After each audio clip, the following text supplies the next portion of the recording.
Hey, what's going on, guys? So today we're taking a look at an older knife here. This is a Kershaw DWO. All right, this is made in Japan. These were released back in the mid 1980s. There was a couple different sizes, different models. I want to say it was like 3000, 3001, 3002, and so forth, something like that. But yeah, this is a really cool knife design. It's just a simple lockback. First, let's take a look at the markings on here. So you see the old Kershaw logo, DWO, all right, on the other side, KAI. This was the model 3001, made in Japan. See our pivot screw is just a flathead, really simple. What makes this kind of special, and the reason I'm showing it to you, this was actually sent to me by a viewer a while back, and this is going into my unique knife mechanism collection. Not necessarily because the lock is unique, but it's just a feature that I thought was always really unique, and I really liked it on these knives.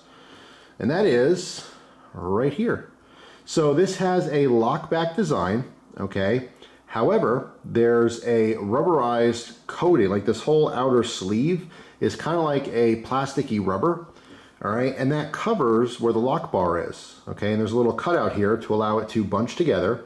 And to disengage the lock, all you have to do is push in, all right? Really, really simple concept, but the idea of having some kind of comfortable cover over the actual lock itself makes this extremely comfortable to push in, all right, to disengage that lock.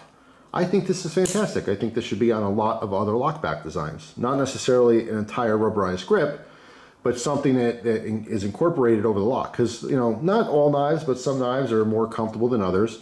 But sometimes you use a lock back, or a back lock, as some people call them.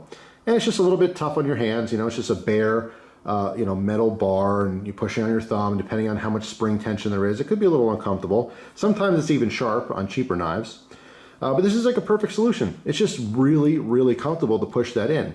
Right, you can see they have a couple little mold marks on their little lines to work like jimping, right? So you have a grip there. And that's it. It just depresses. You just push that in. It's just squishy. But that's what's disengaging the lock. It's really simple.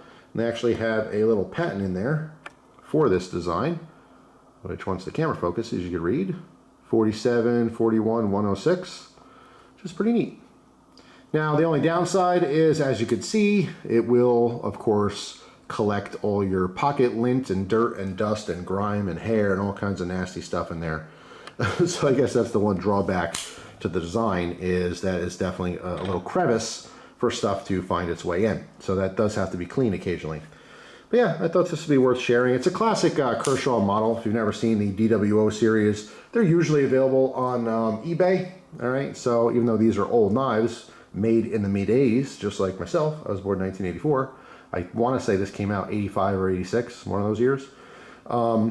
But yeah, I mean, they're still readily available. There was just so many that were made, and they're available if you want to buy them on the secondary market. Like I said, eBay, just pay attention to the actual size, because there's quite a variety there as far as the size of the knife.